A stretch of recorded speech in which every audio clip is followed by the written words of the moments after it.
رحم اللہ من قرأ الفاتحہ۔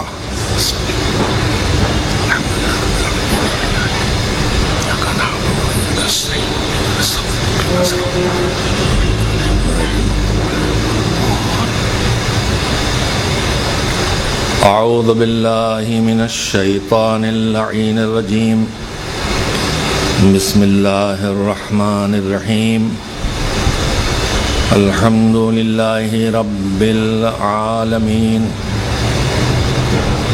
والعاقبۃ للمتقین والجنۃ للمؤمنین والنار للملحدین، والصلاة والسلام علی سید الانبیاء والمرسلین، سیدنا و نبینا و شفیعنا ابی القاسم محمد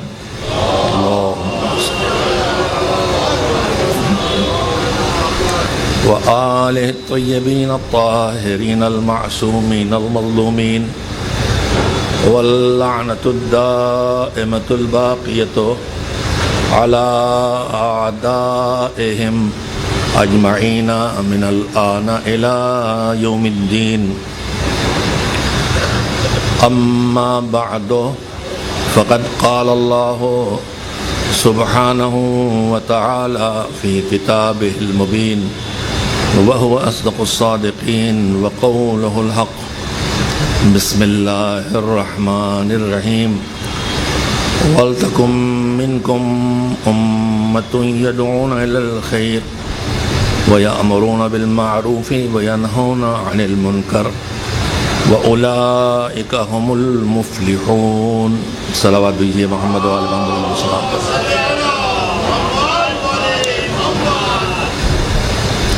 عزاداری حسین کا یہ اہتمام کیوں اور حسین کا مشن کیا ہے، اس عنوان پر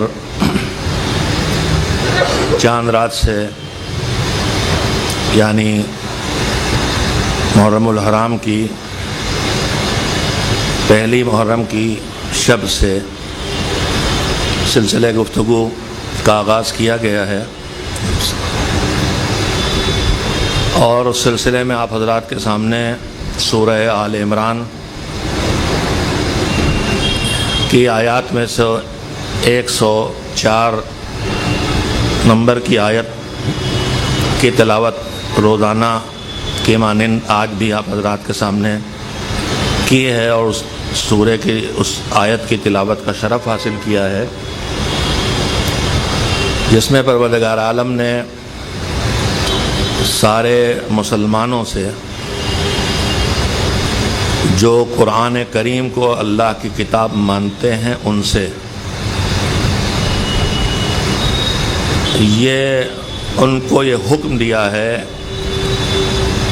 کہ ایسا ہونا چاہیے کہ تمہارے درمیان تم بہت سے کاموں کے لیے گروپس بناتے ہو، تنظیمیں بناتے ہو، آرگنائزیشن بناتے ہو، تمہارے درمیان ایک آرگنائزیشن، ایک تنظیم، ایسے گروپس ہونا ضروری ہیں ہر معاشرے میں، ہر سماج میں، ہر سوسائٹی میں، ہر علاقے میں، جو اپنے اپنے علاقے کو سنبھالیں، اور ان کا کام کیا ہو؟ ان کا کام یہ ہو کہ وہ لوگوں کو خیر اور بھلائی اور اچھائی اور نیکی کی طرف بلائیں۔ کیسے بلائیں؟ قرآن مجید دوسری آیات میں وہ بھی بتاتا ہے، اور ان میں سے 2 طریقے خاص کر کے یہاں پر بتائیں اللہ نے کہ خیر کی طرف بلائیں اور لوگوں کو اچھے کاموں کو انجام دینے کے لیے کہیں، اور اس طرح کہیں کہ ان پر اثر ڈال سکیں۔ صرف زبان سے کہہ دینا کافی نہیں ہے، بلکہ ان کے اوپر اثر ڈالنا ہے کہ کس کو کیسے اس اچھے کام پہ لگایا جائے۔ جیسے ہم اپنا کوئی ذاتی کام کرتے ہیں تو دیکھتے ہیں کہاں سے کس طرح اس کام کو کریں، خود کہیں، کسی سے کہلائیں، اس کی تھوڑی سے پیسوں، جو بھی طریقے ہیں ان میں جو طریقہ ہو اسے اپنا کے لوگوں کو معروف نیکی کا حکم دیں اور لوگوں کو برائی سے روکیں، خالی زبان سے منع نہیں کریں۔ امر بالمعروف اور نہی عن المنکر اسی کا نام ہے۔ اور ان ذمہ داری کو ادا نہ کرنے اور ادا کرنے دونوں کی صورت میں ادا کی جائے یہ ذمہ داری کہ سب، دیکھیے قرآن مجید میں یہ تو ایک گروپ کی شکل میں ہے۔ اکثر لوگ سوچ لیتے ہیں ٹھیک ہے مولوی لوگ مثلا ان کے ذمے ہے، یا اور جو کار خیر کرنے والے ان کے ذمے ہے، جو دانشور طبقہ ہے، پروفیسرز ہیں، اس طرح کے لوگ ذمے ہے۔ لیکن دو ذمہ داریاں اللہ نے رکھی ہیں۔ ایک ہم آپ ایک سورہ ہمیشہ پڑھتے ہیں، بسم اللہ الرحمن الرحیم، والعصر ان الانسان لفی خسر الا الذین آمنوا وعملوا الصالحات وتواصوا بالحق وتواصوا بالصبر۔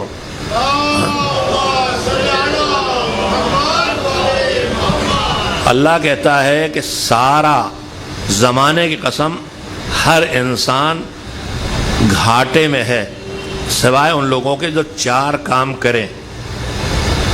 الا الذین آمنوا، گھاٹے سے نقصان سے نکلنے کی پہلی شرط یہ ہے کہ انسان ایمان لائے، دل سے اسے قبول کرے جس نے ہمیں بنایا ہے، اور اس کے بنائے ہوئے نظام کو، اس کے بنائے ہوئے رسول کو، امام کو، کتاب کو، کعبے کو، جو کچھ بھی ہے اس نے بتایا اسے قبول کرے، اور صرف دل سے قبول نہ کرے بلکہ اس ایمان کے نتیجے کے طور پر اچھے کاموں کو انجام بھی دے۔ اللہ ایک ہے اگر کہے تو پھر نماز پڑھ کے بتائیں کہ میں اس اللہ کو مانتا ہوں۔ اگر کہے رسول اللہ صلی اللہ علیہ وآلہ وسلم، حضرت محمد اللہ کے رسول تھے، تو پھر ان کی اطاعت کرے۔ اگر کہے کہ مولا علی ہمارے مولا ہیں تو پھر ان کی بات کو مانے، عامل الصالحات، اچھے کام انجام دے۔ لیکن یہ تو ہوا انڈیویجول۔ اب اس کے بعد کیا ہوا؟ تواصوا بالحق، انڈیویجولز کی بات ہو رہی۔ والعصر ان الانسان لفی خسر الا الذین آمنوا، جو ایمان لائے، جو اچھے کام کرے، جو ایک دوسرے کو، اب یہاں کسی گروپ کی بات نہیں ہے، انڈیویجول، ایک ایک ہم آپ سب سے تعلق رکھتا ہے۔ یہ تو نہیں ہو سکتا نا کہ کوئی گروپ ایمان لائے ہم سے ختم ہو گئی بات۔ جیسے میت کے احکام ہیں واجب کفائی کہلاتے ہیں، کہ خبر ملی کہ کہیں کسی کا انتقال ہو گیا تو سب پہ واجب ہو گیا کہ اس مسلمان کی پوری انتظام اس کا کرے، کفن دفن ہر چیز کا۔ لیکن سب پہ واجب ہوا، اگر کوئی ایک کر دے تو باقی کی ذمہ داری ختم ہو گئی، اور کوئی نہ کرے تو سب گنہگار۔ تو یہ وہ ایمان تو معاملہ ہے نہیں کہ آپ میری طرف سے ایمان لے آئے، اگرچہ ہمارے بہت سے عمل صالح ہے کہ آپ نے میری طرف سے نماز پڑھ لی، اگرچہ بہت سی جگہوں پہ یہی ہوتا ہے۔ پرانے زمانے کی بات ہے جب گھروں میں چودھری ٹائپ لوگ ہوتے تھے اور گھروں میں بزرگوں کی ایک حیثیت ہوتی تھی۔ اب تو کھیل الٹ گیا ہے، جتنا بزرگ ہے اتنا ہی کم حیثیت والا، اور جتنا گھر میں چھوٹا ہے اتنا ہی سب سے پاور والا۔ اب حالات یہی ہو رہے ہیں، یہ حالات پلٹتے جا رہے ہیں۔ البتہ یہ حالات ادھر جا رہے ہیں جدھر یورپ اور امریکہ جا کے، وہ جو کیا انگلش کا کوئی محاورہ ہے نا کہ بال جو ہے وہ جا کے دیوار سے لڑ گئی، میدان ختم ہو گیا، اب تو پلٹے گی۔ تو ان کی زندگی کی بال تو دیوار سے لگ کے پلٹ رہی ہے۔ انہوں نے دیکھا کہ ہم نے جتنا بگاڑا تھا، فیملی توڑی تھی اور حلال حرام سب ایک کر دیے تھے، وہ پلٹ رہے ہیں، فیملی بنانے پلٹ رہے ہیں۔ ہم 50 سال پیچھے چلتے ہیں، لہذا ابھی ہمیں دوڑ رہے ہیں، جب دیوار سے ٹکرائیں گے تو واپس آئیں گے۔ تو خیر وہ گھر میں بزرگ ہوا کرتے تھے کہ مولانا گاؤں پہنچے تو انہوں نے کہا بھائی سب لوگ نماز پڑھا کرو۔ تو طے ہوا کہ کل سب لوگ نماز پڑھنے مسجد میں آئیں گے۔ اچھا ایک بات اس سے پہلے ہم اپنے علاقے یاد دلا دیں، آپ کے یہاں بھی ہوگا، جب شادی ہوتی ہے یا اور برتھ ڈے ہوتی ہے، ایسے پروگرام ہوتے ہیں، تو ہمارے ہاں جیسے چھوٹے چھوٹے گاؤں ہیں، سب ایک ہی کنبے کے لوگ ہوتے ہیں، تو سب کو بلایا جاتا ہے۔ تو اب پورا گھر نہیں جا سکتا ہے تو کوئی ایک چلا جاتا ہے، تو اس کے لیے کہتے ہیں، اچھا ابھی نہیں بتاؤں کیا کہتے ہیں، اسی جگہ بتاؤں جہاں بتانا ہے۔ تو یہ کہاں ہوتا ہے؟ شادیوں میں، دعوتوں میں اور پروگراموں میں، کہ بھائی ایک آدمی گھر سے، فیملی سے چلا گیا، ہو گیا، شرکت ہو گئی۔ تو مولانا صاحب نے تبلیغ کی تو طے ہوا کہ سب لوگ کل صبح نماز پڑھنے آئیں گے. تو کچھ لوگ نکلے کہ بھیا چلو، وعدہ کیا تھا نماز کے لیے سب لوگ چلو. تو ایک چودھری صاحب اپنے دروازے بیٹھے تھے، حقہ پی رہے تھے. ان سے کہا چچا چلیے نماز پڑھنے. کل گھر سے گئے ہیں. تو ہمارے بہت سے حالات ایسے ہو گئے ہیں کہ ہم وہی گھر سے گئے ہیں والے فلسفے کے. گھر میں ایک آدمی نماز پڑھتا ہے بس ٹھیک ہے، ایک آدمی روزہ رکھ رہا بس چلے گا. تو یہ جو ہے یہ معاملہ جو ہے والا اثر والا، یہ وہ گھر والا نہیں ہے کہ گھر سے ایک نے کر لیا. انڈیویجول کا ہے، ہر ایک کو کرنا ہے. ایمان سب کو لانا ہے، اچھے کام سب کو کرنا، ایک دوسرے کو حق اور سچ اور اچھائی کی راہ سب کو بتانا ہے. وَتَوَاصَوْا بِالصَّبْرِ. اب یہاں اس کی تشریح کا وقت نہیں ہے. صبر ہمارے ہاں خالی مصیبت پہ صبر کرو صبر کرو ہم تبھی کہتے ہیں جب گھر میں کوئی حادثہ ہو جائے. لیکن صبر کی قسمیں مجلسوں میں سب پڑھتے ہیں، میں اسے دہراؤں گا نہیں. ہم نے نہیں دیکھا کبھی کسی کو کہ کوئی آدمی روزہ رکھے ہو 14-16 گھنٹے کے اور شام کا وقت نزدیک آ گیا اور اس بھوک پیاس لگی ہوئی تو کوئی کہے بھائی صبر کرو صبر کرو. لیکن صبر کی 3 منزلیں ہیں. ایک ہے مصیبت پہ صبر، برداشت کرنا. اس سے مشکل کام ہے اللہ کی اطاعت پہ صبر، یعنی اللہ کی اطاعت کرنا پڑے اور ہمیں سختی اٹھانا پڑے اور ہم اللہ کی اطاعت پہ اس سختی کو اٹھا لیں. اور اس سے مشکل کام ہے اللہ کی نافرمانی اور گناہ پہ صبر، یعنی اپنے کو اس گناہ سے روکنا چاہے اپنی کتنی طاقت لگانا پڑے. سب سے بڑا صبر جو ہے وہ گناہوں کے چھوڑنے کا صبر ہے. تو ایک دوسرے کو صبر بھی سکھاتے رہے. مطلب یہ نہیں کہ کوئی مر گیا تو گئے تعزیت دینے. مطلب یہ ہے کہ اگر کوئی گناہوں کی طرف جا رہا ہے تو اسے سمجھائیں برداشت کرو برداشت کرو. تھوڑی دیر روزے میں رہ گیا مثلا، جا رہا پیسہ جانے دو. اور حرام کی طرف جو آدمی دوڑتا ہے اس میں بھی اسی قوت صبر کہے. تو یہ میں کہنا صرف یہ چاہتا تھا کہ یہ تو پورے معاشرے پہ واجب ہے، یہ پورے معاشرے پر پوری سوسائٹی کی ہر فرد واجب. جیسے نماز، جیسے روزہ، جیسے حج، جیسے زکوٰۃ. نہ یہ مولویوں کی ڈیوٹی ہے، نہ انٹلیکچوئلس کی ڈیوٹی ہے، نہ پروفیسرز کی ڈیوٹی ہے، نہ پریسیڈنٹ جماعت کے پریسیڈنٹ کی ڈیوٹی ہے. سب کی نہ گھر میں خالی ماں باپ کی ڈیوٹی ہے، سب کی ڈیوٹی ہے چاروں کام کرنا. مگر جو آیت میں آل عمران کی پڑھ رہا ہوں اس میں اللہ نے اس انڈیویجولز کی ڈیوٹی کے علاوہ ایک ڈیوٹی لگائی ہے. جیسے میں نے ایک دن آپ کی خدمت میں سورہ توبہ کی آیت پڑھی تھی کہ تمہارے درمیان سے کچھ لوگ نکل کے جائیں اور وہاں جائیں جہاں دین سکھایا جاتا ہے اور وہاں جا کے دین سیکھیں، فقیہ بنے اور واپس اپنے لوگوں کو بیچ میں آ کے ان کو ڈرائیں.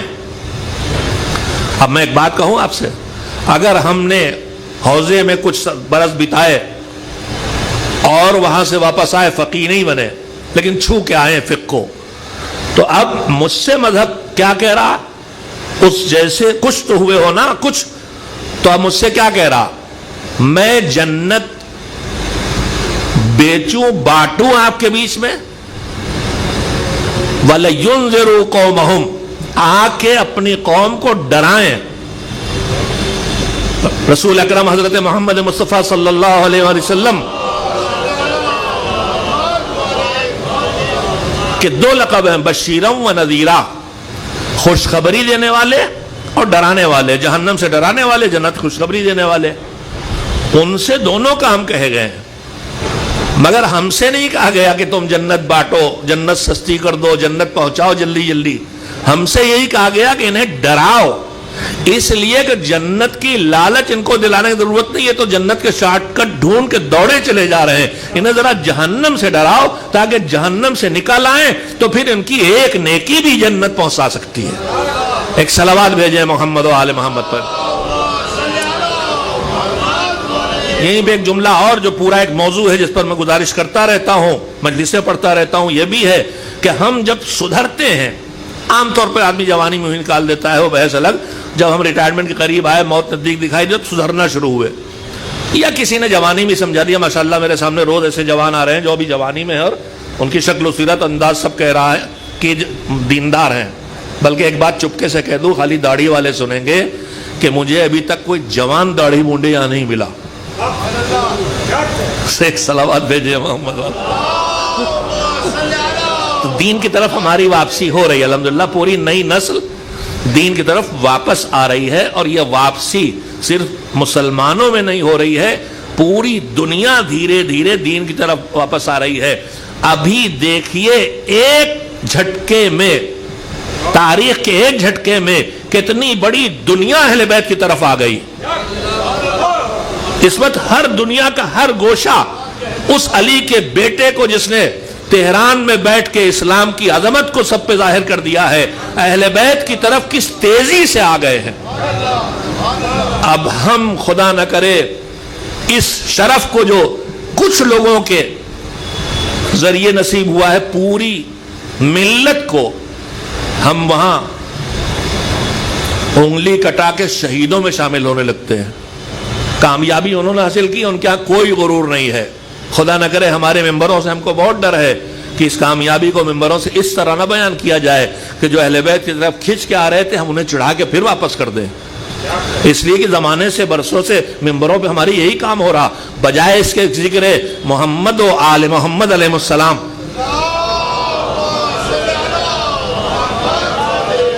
کر کے مقناطیس, انگلش میں کیا کہتے ہیں میں, مقناطیس, مقناطیس جو لوہے کو, لوہا ہوتا کھینچتا لوہے کو. ہاں چلیے آپ لوگوں نے آپس سن لیا, میں اس وقت میں تمام نہیں آ رہا. میگنیٹ, ہاں سامنے کا لفظ تھا دماغ سے نکل گیا تھا.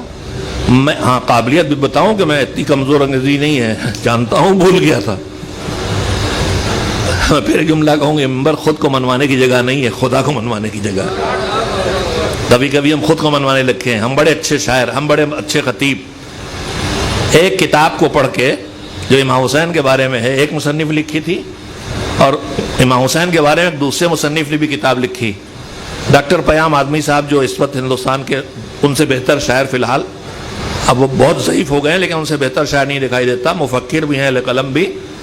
تو انہوں نے مثلا ایک کتاب لکھی ہے, محمد علی صاحب نے ایک کتاب لکھی ہے, محمد حسن نے, دونوں کو حسین کے, امام حسین کے بارے میں.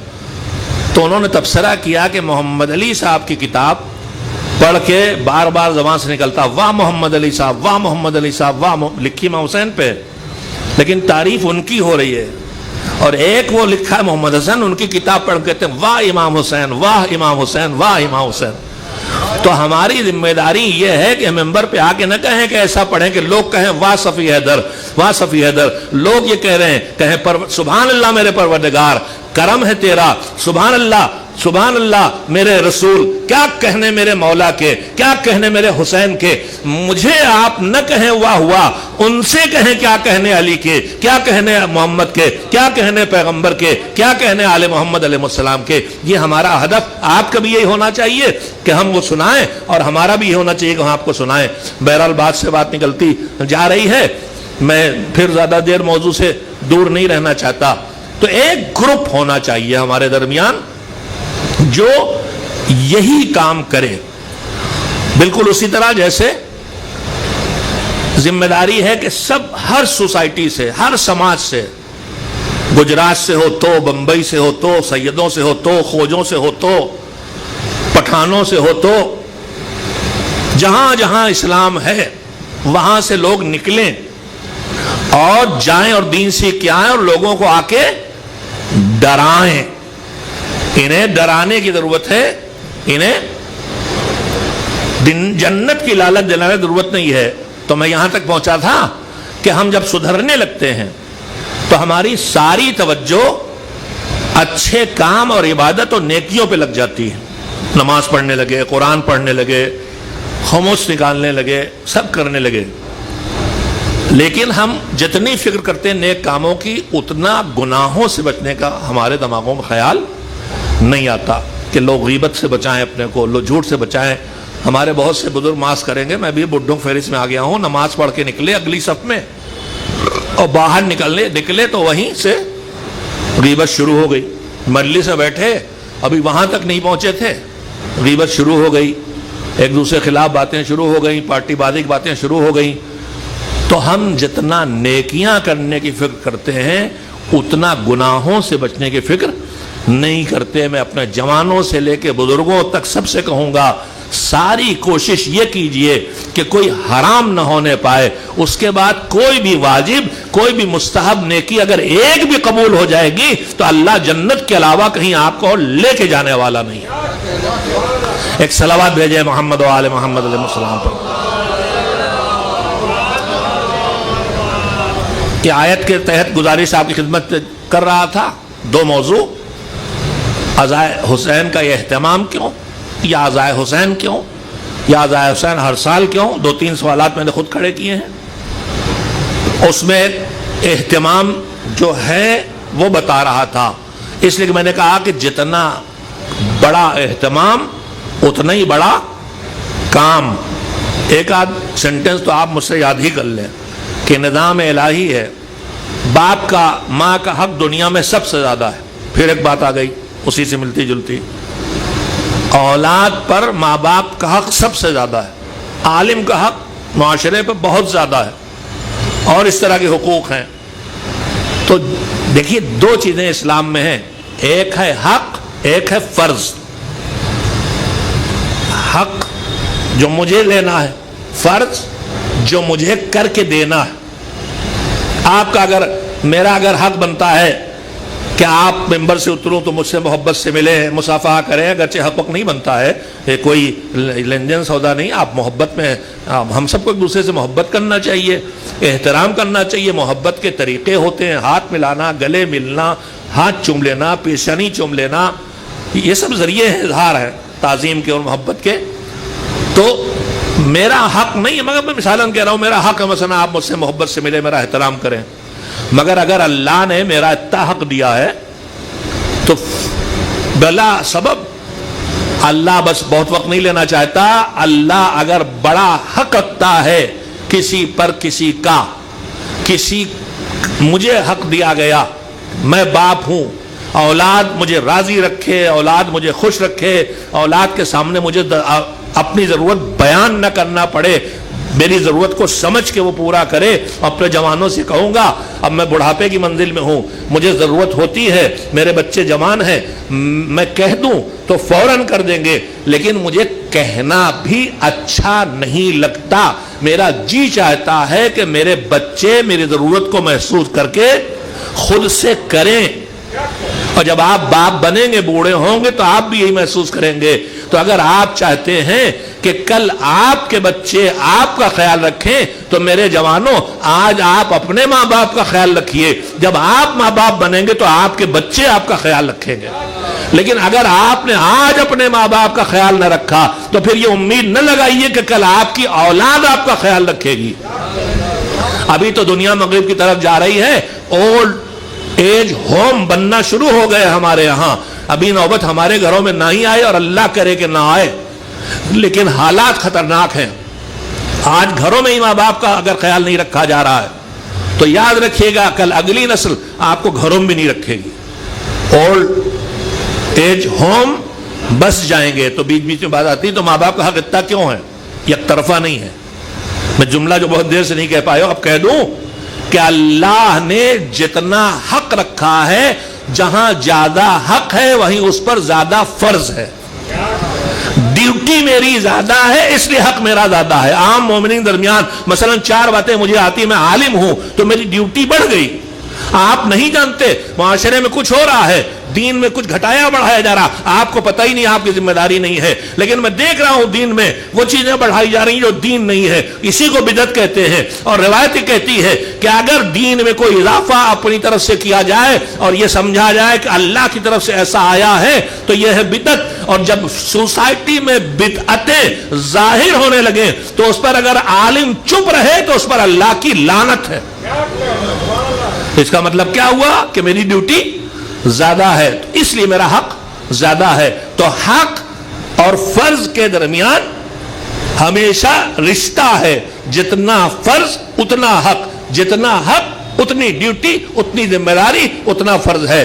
اب زیادہ اہمیت اگر عزاداری حسین علیہ السلام کو ہر نبی، ہر رسول حتیٰ کہ ختم الرسل سید الانبیاء والمرسلین، سید کائنات، اشرف مخلوقات حضرت محمد مصطفیٰ صلی اللہ علیہ وآلہ وسلم، اور ان کے نور کا ٹکڑا ان کے ساتھ ساتھ، ان سے کہیں فاصلہ نہیں، وجود سے لے کے آنکھیں موندنے تک وہ علی جو کبھی رسول سے الگ نہیں ہوا، سوائے تھوڑی دیر کے لیے کہ وہ صلب عبداللہ میں گئے، وہ صلب ابو طالب میں گئے، اس کے بعد پھر وہی ہے۔ اور تو ان کا فضل کتنا زیادہ ہے، ان کی شہادت، حضور کی شہادت، مظلومانہ زندگی، امام حسن مجتبیٰ کی شہادت اور مظلومانہ زندگی، بڑی بڑی مظلوم شہادت اور مظلوم زندگی میرے دوسرے امام کی ہے۔ اس کے بعد کے سلسلے دیکھتے جائیے، ساتویں امام کی شہادت، زندگی کا بڑا حصہ قید خانوں میں، تو شہادتیں ہیں، لیکن معصومین کی دنیا میں بھی کسی کی شہادت پر وہ غم منائے جانے کا اہتمام نہیں ہے جو اہتمام غم حسین پہ ہے۔ میں اسی بات کو روز آپ کی خدمت میں 2-3 نمونے ثبوت کے طور پہ پیش کر رہا ہوں مسلسل، اس لیے تاکہ ہم اچھی طرح سمجھ سکیں کہ جب اتنا اہتمام ہے تو اس کو اتنا ہی بڑا کام اللہ کو لینا ہے۔ اور جو میں روز آپ کی خدمت میں کرتا ہوں، حسین کی شہادت، حسین کا انقلاب، حسین نے مدینہ چھوڑا، حسین کا مشن کیا تھا، میں بات آپ کی خدمت میں کہوں گا کہ حسین کا مشن کیا تھا، یہ ہمیں طے کرنے کی ضرورت نہیں ہے، حسین نے خود بتایا میرا مشن کیا ہے، حسین کی نسل میں آنے والے معصومین نے بتایا میرا مشن کیا ہے۔ مجھے ان سے سمجھنا ہے، مجھے ان سے پوچھنا ہے، مجھے ان کی سیرت سے سیکھنا ہے کہ حسین کا مشن کیا ہے، اور میں نے انشاءاللہ آپ کے سامنے لاؤں گا جتنا لا سکوں گا، جتنی میری اوقات اور حیثیت اور بساط ہے، کہ امام کا مشن کیا تھا، یا ان کے ارشادات سے، یا ان کی سیرت سے، یا ان کی نسل میں آنے والے معصومین کی زبان سے، یا قرآن کریم کی زبان سے، یا پیغمبر خدا کی زبان سے حسین کا مشن کیا تھا، وہ آپ کی خدمت میں لاتا رہوں گا۔ لیکن مجموعاً ایک جملے میں روز مجھے کہنا چاہیے کہ حسین کا مشن تھا سب کچھ دے دینا پڑے تو دے دو مگر دین کو بچاؤ۔ یہی ان کا مشن ہے، دین بچانے نکلے تھے اور یہی ان کا پیغام ہے۔ تو اب آزاداری کا اہتمام اللہ نے کیوں کیا ہے؟ اس لیے کہ اس کو یہی کام کرنا ہے کہ جو شہادت کے ذریعے، قربانیوں کے ذریعے حسین نے دین کو بچایا تھا، آج اس شہادت اور قربانی کی یاد کے ذریعے اس کو بچایا جائے۔ یہ میرا خالی دعویٰ نہیں ہے، اس کی دلیلیں بھی آپ کی خدمت آتی رہیں گی، لیکن آج چونکہ میں نے کل بات اس پر چھوڑی تھی کہ اللہ نے امام حسین کو ان کے اس انقلاب اور ان کی شہادت اور اس قربانی کے بدلے میں کچھ خاص چیزوں سے نوازا ہے۔ ان میں سے کچھ چیزیں آ چکی ہیں آپ کے سامنے، اس میں وہ روایت میں پڑھ رہا تھا جو چھٹے امام حضرت جعفر صادق علیہ السلام نے فرمایا ہے کہ ان اللہ عوض الحسین، اللہ نے امام حسین علیہ السلام کو ان کی مظلومانہ شہادت کے بدلے میں 4 چیزیں عطا کی ہیں، وہ چاروں میں آپ کو گنا چکا ہوں۔ ان کی خاک میں، ان کی تربت میں شفا رکھی ہے، ان کی تربت میں شفا رکھی ہے، ان کی نسل میں امامت رکھی ہے، ان کی زیارت کے لیے جانے والا جب تک زیارت سے واپس نہ آئے، جتنا جانے اور آنے میں وقت لگے گا، اس پورے وقت کو اللہ اس زائر کی عمر سے نہیں لیتا، الگ سے عنایت کرتا ہے۔ کسی زیارت کے لیے نہیں لکھا ہے، نہ رسول اکرم صلی اللہ علیہ وسلم کی زیارت کے لیے لکھا ہے، اور نہ کسی کی زیارت کے لیے یہ شرف صرف حسین کو ملا ہے۔ اور اللہ کا ہر فیصلہ اس کی حکمتوں سے خالی نہیں ہوتا ہے، وہ اگر کوئی فیصلہ کرتا ہے تو اس کے پیچھے حکمتیں ہیں۔ ہم کوئی پوچھنے والے نہیں ہوتے، کوئی کہنے والے نہیں ہوتے کہ تم نے حسین کو رسول سے بڑھا دیا، ہم نے نہیں، نہ بڑھ گئے نہ بڑھا دیا، اللہ نے ان کو شرف سے نوازا ہے۔ اگر ہم کسی کی، اکثر لوگ کہتے ہیں نا کہ تم علی کو رسول سے بڑھاتے ہو، ہم بڑھا کہاں پائیں گے؟ جو علی میں دکھائی دے رہا ہے وہ وہی ہے جو پیغمبر کے نور میں ہے، تو ہم بڑھا سکتے ہی نہیں۔ ہم بڑھائیں گے تب، برابر تب لائیں گے جب ہم انہیں نبی کہیں۔ ہمارے ہاں کوئی حضرت علی کی نبوت کا قائل نہیں، ہمارے ہاں یہ روایت بھی نہیں ہے، جو ہے کہیں کہیں روایت کہ اگر رسول اللہ صلی اللہ علیہ وآلہ وسلم پر نبوت ختم نہ ہوتی تو ایک بزرگ کا نام روایت میں ہے کہ وہ نبی ہوتے. ہمارے ہاں تو اس کے مقابلے میں روایت ہے جب جنگ تبوک میں پیغمبر خدا گئے مقابلے میں اور مدینے کے حالات اچھے نہیں تھے, علی کے علاوہ کوئی مدینے کو نہیں سنبھال سکتا تھا. بالکل اسی طرح شاید کہ جیسے جب سورہ برات کی آیتیں آئی ہیں تو جانے والے گئے تھے مگر اللہ نے کہا تم جاؤ یا تمہارا جیسا کوئی جائے.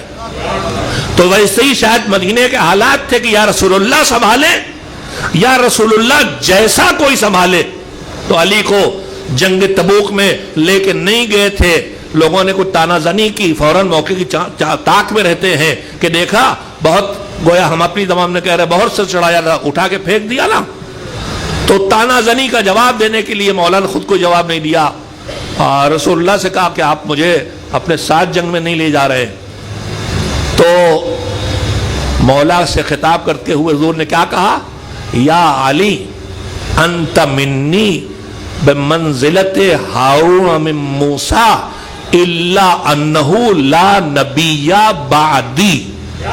اے میرے علی تم میرے لیے ویسے ہی ہو جیسے ہارون موسیٰ کے لیے تھے. ہارون موسیٰ کے لیے کون سے تھے؟ جناب موسیٰ نے دعائیں کی تھیں, ان دعاؤں میں بہت سی دعائیں تھیں. احلل بکم لسانی یفقہوا قولی, اسی میں تھا میرے پروردگار میرے بھائی ہارون کو میری وسیع بنا دے تاکہ میری قوت بازو بن جائے.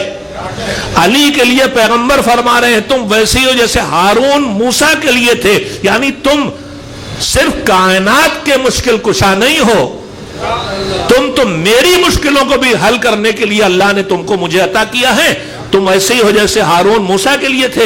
الا انہ لا نبی بعدی, یہ بس اتنی سی بات ہے کہ اب میرے بعد کوئی نبی نہیں ہے. تو ہمارے ہاں تو مولا علی کو نبی ماننے کا سوال ہی نہیں پیدا ہوتا.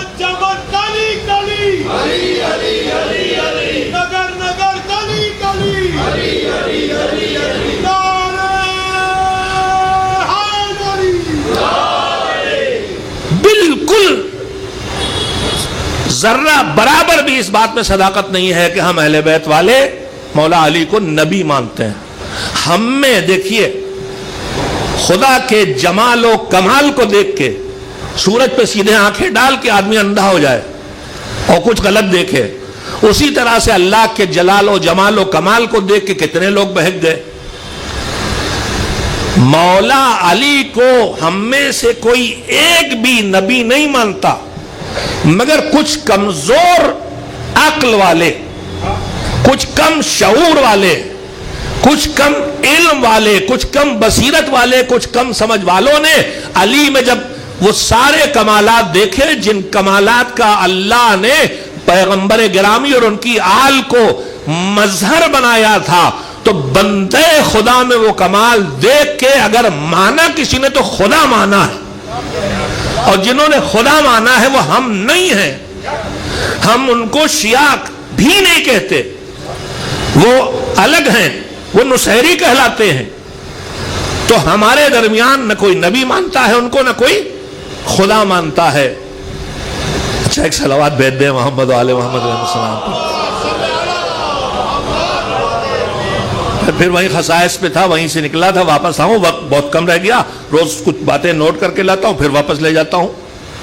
آپ بھی واپس سے لے جاتے ہیں کہ مولانا روز وعدے کرتے پورا نہیں کرتے. آخری بات جو میری رہ گئی تھی کہ 4 خصوصیتیں سید الشہداء کو اللہ نے دی ہیں, اس میں چوتھی کیا ہے, ان کے قبے, ان کی قبر پر بنے ہوئے قبے کے نیچے دعا کا قبول ہونا. میں نے ایک سوال کھڑا کیا تھا کہ پروردگار کا دعا قبول ہونے کے لیے وہیں جانا ضروری, کیا اور کہیں کہ دعا قبول نہیں ہوتی, اور کسی امام کے ہاں اور رسول کے ہاں کسی اصحاب پیغمبر کے ہاں کہیں دعا قبول نہیں ہوتی, کیا ہمارے مسلف قبول نہیں ہوتی؟ میں نے کہا تھا تھوڑی سے علمی گفتگو ہے, اور میں روزانہ آپ کے چہرے دیکھ کے یہ اطمینان کر چکا ہوں کہ آپ الحمدللہ آپ کا لیول وہ ہے کہ میں آپ سے گفتگو اس حد تک کر سکتا ہوں, اور وہ بھی بہت ضروری ہوتی ہے بات. 10 میں پھر ایک بات آ گئی, اور اپنے سب جوانوں سے عرب سے کہہ رہا ہوں جو آپ واٹس ایپ پہ آج کل دین پھیلا رہے ہیں تو ذرا سمجھ کے چلنا ہوتا ہے. 10ویں امام حضرت علی نقی علیہ الصلوۃ والسلام نے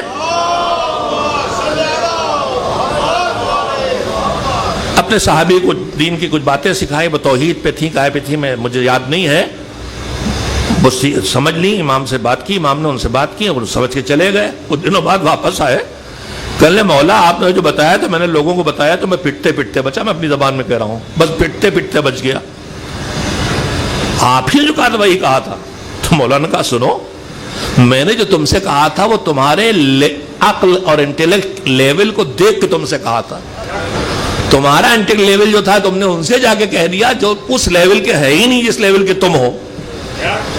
تو اس لیے وہاں مار تو کھانا ہی کھانا ہے. اسی لیے ائمہ نے فرمایا کلم الناس علی قدر عقولہم، لوگوں سے بات کرو تو ان کی عقل کو دیکھ کے بس اتنی بات کرو. انسان میں قوت برداشت نہیں ہوتی. آپ مجلسی ہیں، آپ جملہ سمجھ لیں گے. رسول اکرم نے فرمایا تھا جو سلمان کے پاس ہے اگر وہ ابوذر کو مل جائے تو ابوذر سلمان کو قتل کر ڈالیں گے. کیوں؟ حسد میں نہیں، سمجھیں گے تو بگڑ گیا ہے، تو کافر ہو گیا ہے، تو ملحد ہو گیا ہے، یہ تو خدا مان رہا ہے. تو جو ان کے پاس، تو ہماری گفتگو کی ضرورت ہے. ہم سب اچھی، ہمیں ذمہ داری ہے سچ پہنچائیں، مگر سچ پہنچانے کی بھی ذمہ داری جن تک پہنچا رہے ہیں ان کی قوت برداشت دیکھ کے پہنچائیں. اب میری بھی ذمہ داری ہے کہ میں قوت برداشت دیکھ کے ہی آپ سے بات کروں، لیکن اب چھیڑ ہی دی ہے تو اپنی قوت برداشت اور انٹیلیکٹ لیول اور ہر خوبی بڑھانا ہے تو نزول رحمت پروردگار کی دعا کیجئے اس کشتی پر جس کشتی پہ آپ سوار ہیں، جس کا نام ہے محمد و آل محمد پر صلوات. دیکھیے دو چیزیں ہیں ہمارے ہاں. میں نے اس دن چھوٹا سا جملہ کہا تھا پھر روک دیا تھا. ہم اکثر کہتے ہیں کہ صاحب ہمارے مقدر میں یہی لکھا تھا. مقدر میں یہی لکھا کا مطلب کیا ہوتا ہے؟ یعنی مقدر ہمارے دماغ میں یہ چیز ہے، ہمارے دماغ میں کہ اللہ نے ہمارے لیے لکھ دیا ہے کہ اس کو تو غربت میں مرنا ہے، اس کو تو ایکسیڈنٹ میں مرنا. ہم یہی سمجھتے ہیں نا مقدر میں لکھا تھا. عزیزو یہ مطلب نہیں اس کا. پھر کیا ہے؟ مذہب میں دو چیزیں ہیں، ایک ہے قضا اور ایک ہے قدر. ہم کہتے ہیں قضا آئی تھی، مقدر میں لکھا تھا. قضا آئی تھی کہ مطلب یہی سمجھتے ہیں کہ گویا ہم اپنے اختیار میں نہیں تھے، مجبور تھے، قضا آئی تھی، مر گئے. تو قضا آئی تھی، مقدر میں لکھا ہے. ان دونوں جملوں میں یہ بو آتی ہے کہ نہ ہم قضا کو ٹھیک سے سمجھ سکے ہیں نہ قدر اور مقدر اور تقدیر کو. تقدیر میں لکھا تھا کا مطلب وہ نہیں ہے جو آپ سمجھ رہے ہیں. شاید اب تک میں نے جتنی باتیں آپ سے کہی ہیں ان میں میرے لیے بھی اس کا پیش کرنا دشوار ہے اور میرے لیے اس کا سمجھنا بھی دشوار تھا اور مجھے بہت دن لگے اس مسئلے کو حل کرنے میں. اور میں پھر جوانوں کے لیے نام لوں کہ شہید مطہری علیہ الرحمہ کو جب میں نے پڑھا تو میرے اس سوال کا جواب مجھے ملا. اور ان کی بہترین کتاب ہے عدل الہی، جسے آپ ضرور پڑھیں. جو سوالات ہوتے ہیں کہ رحمان پروردگار ہے تو یا کیوں سیلاب آتے ہیں اور کیوں سونامی آتے ہیں اور کیوں بمباری ہو کے لوگ مر جاتے ہیں، ان کی خطا کیا ہے، ان سب چیزوں کا وہاں جواب ہے. عدل الہی کتاب کا نام ہے اور ہر زبان میں ترجمہ ہو چکا ہے. تو اب دو چیزیں ہیں. اللہ سورہ انا انزلنا میں کیا ہے؟ بسم اللہ الرحمن الرحیم انا انزلناہ فی لیلۃ القدر وما ادراک ما لیلۃ القدر لیلۃ القدر خیر من الف شہر تنزل الملائکۃ والروح فیہا بإذن ربہم من کل امر. اللہ کی بارگاہ سے سارے امر، ایک سال کا سارا بنا ہوا نظام ادھر سے ادھر آتا ہے. اب ادھر سے آتا ہے تو ادھر کوئی ہونا ہی چاہیے. جس کے پاس آئے گا وہ کوئی بھی ہو کہلائے گا صاحب الامر. صاحب الامر وہ کہلائے گا. اور اگر یہاں کوئی ہے ہی نہیں ایسا تو آتا کس کے پاس؟ میرے پاس. پوری دنیا میں جتنے ہیں بڑے سے بڑے عالم پوچھ لیے جا کے کسی بھی فرقے کے، بھیا شب قدر میں آپ کے پاس اللہ سے کچھ آیا؟ نہیں آیا نا. اور اللہ کہتا ہر سال آتا ہے. تو کوئی تو ہو جس کے اوپر امر آتا ہے اور وہی صاحب الامر ہے. سورہ انزلنا پہ اعتماد ہے تو صاحب الامر تو ماننا ہی پڑے گا. تو اللہ نے سارے معاملات بالکل پورا ڈیزائن اتنا پرفیکٹ ہے. ابھی میں کہیں پڑھ رہا مجھے یاد نہیں سکا کہ دن چھوٹا ہو کے بڑا ہونا شروع ہوتا ہے اور بڑا ہو کے چھوٹا ہونا شروع ہوتا ہے. اس میں شاید لکھا ہے کہ ہر روز 22 سیکنڈ بڑھتا ہے تو روز 22 سیکنڈ بڑھتا ہے، گھٹتا ہے تو روز 22 سیکنڈ گھٹتا ہے. اور کبھی کیلکولیشن میں کچھ سیکنڈ کا بھی فاصلہ ہو جائے تو سورج پتہ نہیں زمین میں کتنا ٹکرا جائے اور زمین کتنی مثلا تباہ ہو جائے، مگر سب سسٹم بالکل باریکی سے چل رہا. ذرہ برابر بھی اگر ذرا سے چینج ہو جائے تو زمین و آسمان ایک ہو جائے. بس ایک کائنات کا مالک ہے کہ جب وہ قیامت سے پہلے سورج کہاں سے نکلے گا؟ پورب سے نکلتا ہے، پچھم میں ڈوبتا ہے. سورج نہ نکلتا ہے نہ ڈوبتا ہے، ہم گھوم رہے ہیں، ہم یوں گھوم رہے ہیں اس کی طرف، ویسے اس کی طرف. اللہ کرے میں صحیح کہہ رہا ہوں جو میں سمجھاؤں. تو ہم گھوم رہے ہیں تو سورج یوں ہمیں زمین پہ آتا جا رہا، ہم سورج کے ارد گرد گھوم رہے ہیں، ہمیں گرد نہیں گھوم رہا. تو نہ پورب سے نکلتا ہے نہ پچھم سے. لیکن یہ سب پہچان کی باتیں ہیں. اب قیامت کی علامتوں میں ہے کہ جو سورج ہمیشہ پورب سے نکلتا ہے وہ پچھم سے نکلے گا. سیدھی سیدھی بات یہ ہے کہ زمین کی حرکت یوں ہونے کے بجائے یوں ہو جائے گی، الٹ جائے گی، اور الٹے گی تو تباہی آنا ہے. تو قیامت خود بخود قیامت کی علامت نہیں ہے، تباہی کا فطری نظام ہے. تو سورج پچھم سے نکلے گا. مگر اللہ جب اپنے کسی بندے کا شرف حاصل کرنا چاہے تو اپنے بنائے نظام کو کیسے بدلتا ہے کہ ڈوبا ہوا سورج ایک بندے کے لیے پلٹ کے آ جاتا ہے. زمین بھی اپنی جگہ رہتی ہے، کائنات بھی اپنی جگہ رہتی ہے. قیامت آئے گی بعد میں، اس سے پہلے یہ قیامت تو دیکھ لو. ان کے لیے ایک صلوات بھیجے محمد و آل محمد علیہ السلام.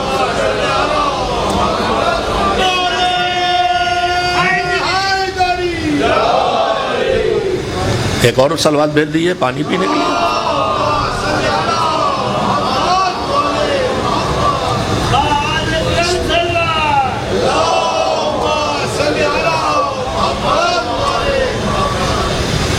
نظام اس کے ہاتھ میں ہے نا، وہ فطرت کو جہاں چاہے بدل دے. ہمارے آپ کے بس کی بات نہیں ہے. ہماری سائنس، پھر اپنے بچوں جوانوں کے لیے کہہ رہا ہوں، سائنس کچھ بناتی نہیں ہے، جو بنا ہوا ہے اسے ڈھونڈتی ہے. کچھ دیکھیے دو چیزیں، ایک لفظ ہے خلقت، ایک ہے لفظ صنعت. خلقت نام ہے نہیں سے ہاں کرنے کا، اور صنعت نام ہے ایک ہاں سے دوسری ہاں کو بدلنے کا. یہ کائے سے بنا ہے؟ لوہے سے. تو اس کا بنانے والا کون ہے؟ صنع. ہم اس کو بھی کہتے ہیں صنع ازل. وہ خالق بھی ہے، وہ صانع بھی ہے. خالق ہے یعنی نہیں سے ہاں کرتا ہے، اور صانع ہے یعنی ایک چیز سے دوسری چیز بناتا. ہم خالق نہیں ہو سکتے، نہیں سے ہاں نہیں کر سکتے، لیکن صانع ہم بھی ہیں، بنانے والے. لوہے سے یہ بنا دیا، لکڑی سے ممبر بنا دیا. تو کسی چیز سے کسی چیز کو بنانا یعنی ہاں سے ہاں بنانا، ہاں سے ہاں کی شکل بدلنا. اور خلقت ہے نہیں سے ہاں کرنا. یہ سائنس بہت پریشان ہو رہے ہیں لوگ جب اسٹیم سیلز آیا کہ لیے اب سو آدمی بن جائے گا. لیکن کوئی پریشانی کی بات نہیں میرے عزیز، آدمی نہیں سے ہاں نہیں ہو رہا ہے، اسٹیم سیل سے نکال کے آدمی بنا رہے ہو. تو اللہ نے تم سے پہلے ہی کہہ دیا خلق لکم، سب تمہارے لیے بنانا، وسخر لکم، اور بنایا ہی نہیں ہے، تمہارے کنٹرول میں دے دیا، تمہارے اختیار میں دے دیا. اب یہ تمہاری کاہلی ہے کہ لاکھوں ہزاروں سال لگ جائیں تب تم کنٹرول میں سکو. اگر تم اپنی عقل جتنی کم استعمال کر رہے ہو زیادہ بڑھا لو تو نہ جانے کتنی جلدی یہ کنٹرول تمہیں سامنے آ جائے گا. اور اسی لیے دیکھیے دنیا کو حیرت ہوئی جب چاند پہ آدمی گیا. ہمیں کوئی حیرت اس لیے نہیں ہوئی مسلمان کو کہ ہم نے تو 14 صدیوں پہلے دیکھا تھا کہ زمین پہ ہمارا رسول کھڑا تھا، انگلی سے اشارہ کیا تو چاند 2 ٹکڑے ہو گئے تھے. ہم نے تو پہلی دیکھا سورج پلٹا تھا، ہم نے تو پہلی دیکھا ستارہ زمین پہ آیا. تو یہ کوئی خدائی کام نہیں ہو رہا ہے، یا اللہ نے کائنات کا سسٹم ہمارے اختیار میں دیا ہے، اس میں ہم اپنی کارروائی کر کے جو دکھا رہے ہیں اس میں دکھا رہے ہیں. ایک صلوات مل جو کے بھیجے محمد و آل محمد علیہ السلام. تو میں پھر واپس آؤں، ایک ہے قضا اور ایک ہے قدر. مجھے آج بھی لگتا ہے کہ بات چھیڑ کے ہی پوری نہیں کر پاؤں گا، تھوڑا وقت مجھے 15-20 منٹ چاہیے. لیکن میں وہ چالاکی تو نہیں میری، لیکن یہ ضرور ہے کہ آدمی جو سوچ ساچ کے لکھ لکھا کے لایا، میں کم سے کم ہوائی تقریر کرنے قائل نہیں ہوں. میرے پرچے ہیں دیکھیے، نہ جانے کتنا باریک اور کیا کیا سب لکھا ہوا ہے. اس لیے کہ میں جانتا ہوں، میں خود ستائی نہیں کر رہا. میں آج کے ممبر پر آنے والوں کو، اپنے بچوں اور جوانوں کو اور اپنی بیٹیوں کو، اور بیٹیوں کو زیادہ جو ابھی نئی ممبر پہ آئی ہیں اور کہیں سے گزرتے ہوئے کسی مجلس کی آواز سنائی دے جاتی مجھے تو 2-3 منٹ میں مجھے سننے کو مل جاتا ہے یہ تو غلط بیانی ہو رہی، یہ تو غلط بیانی ہو رہی، یہ واقعہ تو ایسے نہیں، یہ واقعہ ہے ہی نہیں. تو میری بیٹیاں خاص کر کے توجہ دیں خدا کے لیے. یہ سامنے جو بیویاں بیٹھی ہیں جن کی نالج آپ سے بھی کم ہے ورنہ چپ نہ بیٹھتی، یا چپ بیٹھی ہیں تو مروت میں، آپ سب جو میرے سامنے بیٹھے ہیں ایسا نہیں کہ آپ مجھ سے نالج میں ہر جگہ مذہبی نالج میں پیچھے ہیں یا عقل کے ہم کم ہے.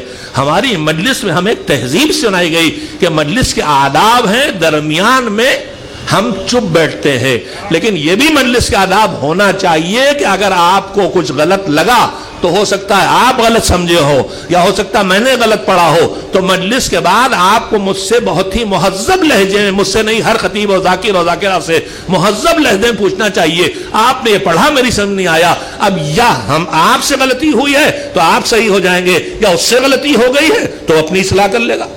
تو بیٹیوں سے خاص کر کے کہوں گا خدا کے لیے مجلس کیسٹوں سے نہ پڑھیے، کیسٹوں سے نہ پڑھیے.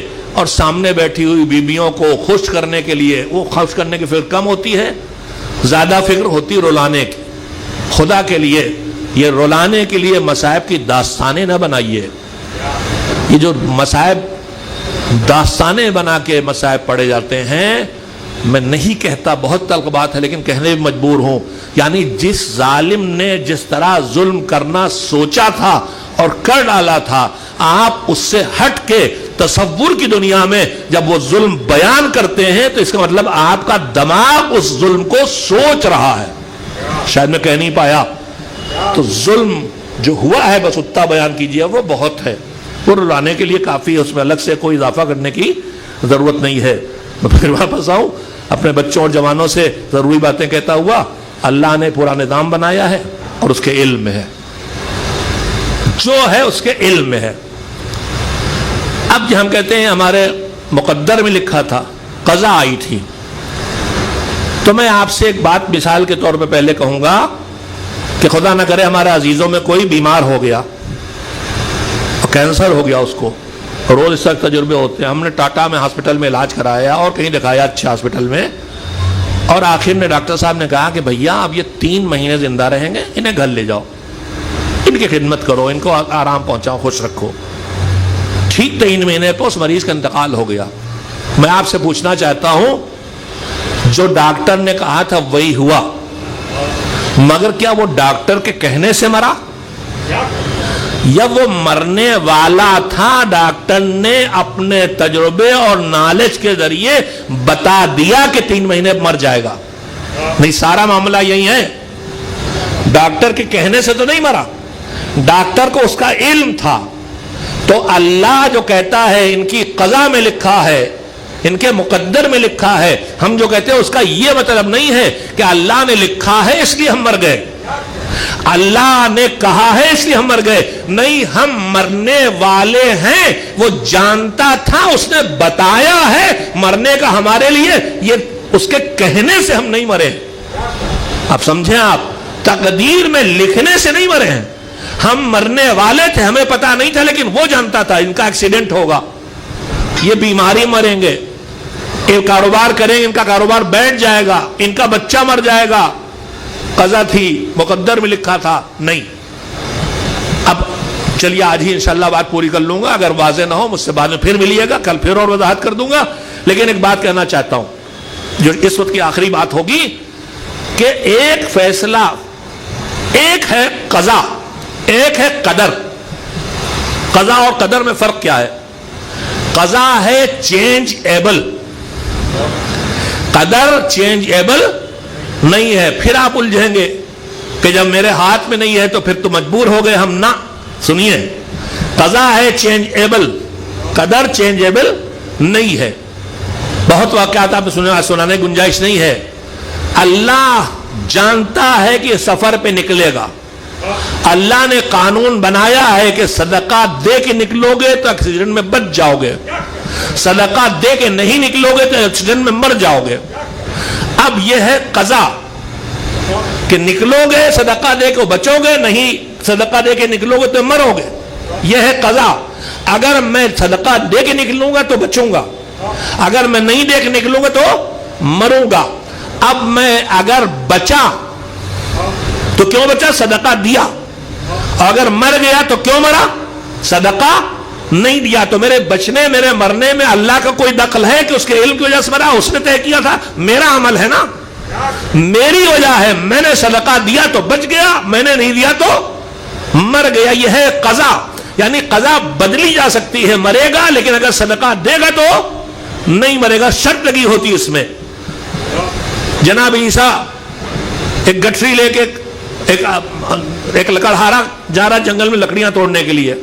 پہلے یہاں آپ لوگ یہ جو اندھیری ماشاءاللہ یہ عمارت ہے، یہ لوگ یہاں کے جاگیردار تھے تو ان کے ارد گرد سے جنگل ہی رہے ہوں گے. اور کئی پردادا کے زمانے میں جنگل سے ہی لکڑیاں توڑ کے چولہا جلایا جاتا تھا. ہم تو ہمارے گھر میں تو ہمارے زمانے ہی میں ہمارے درختوں سے کاٹ کے شاخیں گھر میں چولہا جلایا جاتا تھا. تو لکڑہارا جا رہا تھا جنگل میں سوکھی لکڑیاں چننے. جناب عیسیٰ نے کہا یہ آج مر جائے گا. شام کو دیکھا حضرت بڑی سی لکڑی کا گٹھر لیے ہوئے چلے آ رہے. تو ان کا آپ نے کہا مر جائے گا؟ تو کہا ہاں بالکل مر جاتا. کہا پھر کیا ہوا؟ اس کو بلایا گیا. اب اس نے جو بتایا، جہاں تک میری یادداشت بہت پہلے بچپن میں دینیات میں قصہ پڑھا تھا، تنظیم کی دینیات میں ہے.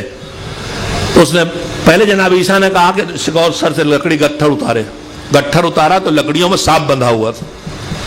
سر پہ سانپ تھا اور اس نے ڈسا نہیں. میں نے کہا تھا مر جائے گا. سانپ اس کو ڈسنے والا تھا لیکن اس نے کھانا کھلا دیا شاید کسی کو. مجھے تھوڑا سا اس میں ویک ہے. یہی ہے مولانا صاحب؟ ارے بتا دیا آپ انسپیکٹر، آپ کو سب دینیات یاد ہے. کھانا کھلا دیا نا اس نے، ایک غریب کو کھانا کھلا دیا یعنی صدقہ. تو اس لیے بچ گیا. تو بتایا تھا مر جائے گا، اپنے نالے سے بتایا تھا. ان کے کہنے سے مرنے والا نہیں تھا. بچا بھی تو ان کے نہ کہنے سے نہیں، صدقہ دے کے گیا تو بچ گیا. تو قضا اس کا نام ہے. اسی لیے دعا کے لیے لفظ ہے الدعاء یرد القضا. دعا قضا کو ٹال دیتی ہے. اب یہاں آپ قضا کا مطلب موت بھی لے لیں تو صحیح ہے. الدعاء یرد القضا، اللہ کا جو فیصلہ قضا ہے دعا اسے بن دیتی ہے. یا دعا موت کو بھی ٹال دیتی ہے. صدقہ موت کو ٹالتا ہے، دعا موت کو ٹالتی ہے. دعا ایکسیڈنٹ سے بچاتی ہے، صدقہ ایکسیڈنٹ سے بچاتا ہے. یہ صدقہ اور دعا وہ دو محافظ ہیں. جیسے دو گارڈ کسی کی حفاظت کے لیے جائے جاتے ہیں، ایک طرف صدقہ ہمارا محافظ ہے، ایک طرف دعا ہماری محافظ ہے. اب اس کے بعد بھی حادثات کا شکار ہو تو ان محافظوں کی کمی نہیں ہے. ہم نے ان سے ڈیوٹی کرائی نہیں ہے تو نتیجہ ہم بھگت رہے ہیں. ایک صلوات بھیجے محمد و آل محمد.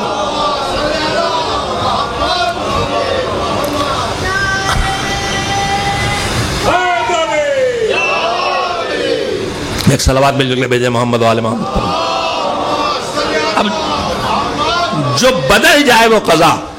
اب دو ہی صورتیں ہیں، یا صدقہ دے گا تو بچے گا یا صدقہ نہیں دے گا تو مرے گا. اللہ کو پہلے سے پتا ہے کہ نہیں کہ یہ دے گا بچ جائے گا؟ ایک ہی کار میں کئی لوگ سوار، دو مر گئے دو بچ گئے.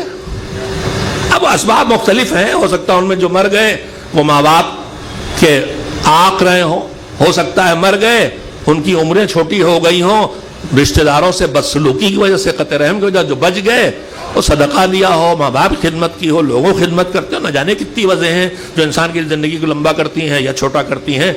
تو یہاں جو مر گئے وہ بھی اللہ جانتا تھا، جو بچ گئے وہ بھی اللہ جانتا تھا. اب جو آخر میں ہوگا وہ ہے قدر. قضا ہے جو بدلے گی اور قدر ہے جو نہیں بدلا. قضا بدل کے جو بنی وہ ہے قدر، جو قضا بدل کے بنی وہ ہے قدر، یا نہیں بدلی تو بھی ہے قدر. تو نہ قضا میں اللہ کی طرف سے کوئی زبردستی ہے، نہ قدر میں اللہ کی طرف سے کوئی زبردستی ہے. وہ بھی ہمارے عمل کا نتیجہ ہے، یہ بھی ہمارے عمل کا نتیجہ ہے. ایک صلوات بھیجے محمد و آل محمد علیہ السلام پر. جو کربلا میں ہوا وہ قضا بھی ہے وہ قدر بھی ہے.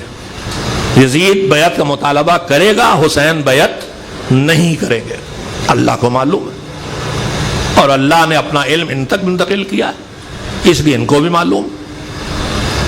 جانتے ہوئے موت کے منہ میں جانا اور ہے اور انجانے میں موت کے منہ میں جانا اور ہے.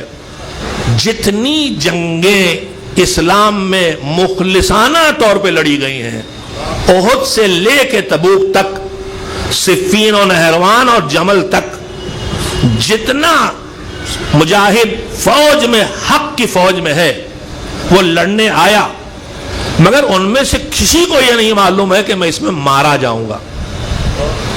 بچ بھی سکتا ہوں، مارا بھی جا سکتا ہوں. پوری طاقت لے کے آیا کہ ہم شہادت کے لیے تیار ہیں، لیکن یا بچ گئے یا شہید ہوئے. مگر کربلا میں جو لشکر تھا، کربلا میں جو لشکر تھا، اس کی قدر کیسے نہ پہچانے کہ اس میں سے ہر ایک جانتا ہے کہ کل مارے جائیں گے۔ اور اس کے بعد بھی جب حسین نے اپنا آخری اعلان بھی کر دیا کہ یہ میرے دشمن ہیں، میری جان کے پیاسے ہیں، واپس چلے جاؤ، کوئی نہ گیا۔ آوازیں آئیں تو اس طرح کی کہ ہم آپ کو چھوڑ کے جائیں گے تو آپ کی والدہ ماجدہ کو جواب کیا دیں گے، آپ کے جد کے سامنے کیسے جائیں گے، ہم آپ کے بعد جی کے کیا کریں گے۔ حضرت عباس سے جملہ یہی کہ ہم آپ کے بعد جی کے کیا کریں گے، جیتے ہیں تو آپ کے لیے جیتے ہیں آپ۔ جناب زہیر بن القین نے کہا جو ابھی آئے ہیں لشکر حسین میں، انہوں نے کہا کہ ہمیں مارا جائے، کاٹا جائے، جلایا جائے، اڑا دیا جائے اور 70 بار ہمارے ساتھ ایسا کیا جائے، ہم آپ کو چھوڑ بھی جانے والے نہیں۔ یہ سب کے سب وہ ہیں جو موت کا علم اور یقین رکھتے ہوئے بھی حسین کو چھوڑ کے نہیں گئے۔ تو یہ اکیلی جنگ دکھائی دے رہی ہے جس میں مجاہد یہ جان رہا ہے کہ ہم میں کوئی زندہ نہیں بچے گا، لیکن اس کے باوجود یہ ڈٹے ہوئے ہیں، تو پھر ان کے غم کا اہتمام بھی کچھ خصوصی ہوگا۔ آج 4 محرم گزر گئی، 5 محرم کی شب آ گئی۔ ہمارے بزرگوں نے ظاہر ہے کہ شہداء کی تعداد زیادہ ہے اور ان میں سے جن شہداء کے بارے میں تھوڑے بہت معلومات ہیں وہ بھی زیادہ ہیں۔ ایسے میں آپ سے بتا دوں جو شہداء کربلا 72 18 بنی ہاشم ہے، باقی انصار ہیں، ان میں سے بڑی تعداد یہ ہے جن کے نام بھی ٹھیک سے معلوم نہیں۔ یہ ظلم سے گزری ہوئی تاریخ ہے۔ اکثر لوگ کہتے ہیں اتنا سے کام ہمارے علماء نہیں کرتے، یہ ظلم سے گزری تاریخ ہے جہاں اچھے لوگوں کو چھپایا گیا ہے، بروں کو سامنے لایا گیا ہے، جو آ گیا وہ بھی الہی انتظام ہے۔ بڑی تعداد شہداء کی وہ ہے کربلا کے مجاہدین کے جن کے صحیح نام بھی طے کر پانا مشکل ہے، لیکن کچھ ان میں سے بالکل یقینی کردار اپنے ناموں کے ساتھ، وہ انصار میں بھی اور وہ اہل بیت میں بھی، بنی ہاشم کے شہداء میں بھی۔ اور ہم کہتے ہیں بنی ہاشم، مگر آپ کربلا میں جا کے جب دیکھیے گا ان مجاہدوں کو تو بنی ہاشم میں تو بہت کچھ ہے، یہ صرف اور صرف ابو طالب کا خون ہے۔ کربلا میں جو بنی ہاشم کہلاتے ہیں 18 بنی ہاشم، وہ سب کے سب ابو طالب کا خون ہے۔ میں صرف اتنا ہی کہنا چاہوں گا، جس ابو طالب کے خون نے کربلا کی ریت پہ بہہ کے کائنات میں ہمیشہ کے لیے اسلام کو بچایا ہے، اس ابو طالب کے ساتھ یہ ظلم نہ کرو جو تم اسے کہہ دیتے ہو، نہ کہو خدا کے لیے۔ اگر وہ ایسا نہ ہوتا تو اس کی نسل اسلام کہاں سے آتا؟ ابو لہب کی نسل کیوں نہ آیا؟ ابو سفیان، خیر مسائل تک آ گیا ہوں میں۔ ان 18 میں ہمارے بزرگوں نے کیا ہے کہ ابتدائی تاریخیں چاند رات سے 4 محرم کی شب تک انصار کا تذکرہ ہوتا ہے، یا کربلا سے پہلے جناب مسلم کی شہادت تذکرہ ہوتا ہے۔ جو اودھ سے عزاداری کی تہذیب نکلی، کلچر نکلا ہے، وہ جس میں پلا بڑا ہوں، حیدرآباد میں تھوڑا الگ ہے، خود آپ بمبئی میں الگ ہے۔ تو 5 محرم کی شب میں جناب اون محمد کا تذکرہ کیا جاتا ہے۔ یہ اون محمد کون ہے؟ یہ جناب زینب کے فرزند ہیں، جناب زینب کے فرزند ہیں، جناب عبداللہ ابن جعفر کے بیٹے ہیں۔ بعض روایتیں کہتی ہیں کہ جناب اون جناب زینب کے بطن سے تھے اور جناب محمد کی مدر گرامی دوسری تھی، لیکن جناب زینب نے اپنے ان دونوں بچوں کو، ایک ان کے بطن سے تھے، ایک ان کے بطن سے نہیں تھے، ایسے پالا تھا کہ کوئی کربلا کے شہداء میں اکیلا اون یا اکیلا محمد نہیں کہتا۔ ہماری زبان پہ آتا ہے تو اون و محمد آتا ہے، ہماری زبان پہ آتا ہے تو اون و محمد آتا ہے۔ یہ دونوں جنگ کے لیے تیار ہیں، اور وہاں قرآن کہتا ہے کہ اللہ کی مغفرت کے لیے دوڑو، پہلے جاؤ۔ لہذا کربلا میں اس کا مقابلہ نہیں تھا کہ ہم کتنی دیر اور جی لیں، کربلا میں سب کا مقابلہ تھا ہمیں پہلے جانے کی اجازت مل جائے۔ صبح سے جب سے شہداء کی لاشیں انصار کی آ رہی تھیں، بنی ہاشم کی ہر فرد سید الشہداء سے کہتی ہے، کوئی ماموں مجھے جانے دیجئے، چچا مجھے جانے دیجئے، بھیا مجھے جانے دیجئے، اور حسین روک رہے ہیں۔ عرض کروں گا آگے کہ حسین کیوں روک رہے تھے؟ شہیدے تھے اس لیے روک رہے تھے؟ نہیں، ایک جملے بھی یہی سن لیں، کربلا میں بھوک تھی، پیاس تھی، زخم تھے، آخر میں شہادت تھی، تو جو صبح عاشور شہید ہو گیا اسے دن بھر بھوکا نہیں رہنا پڑا،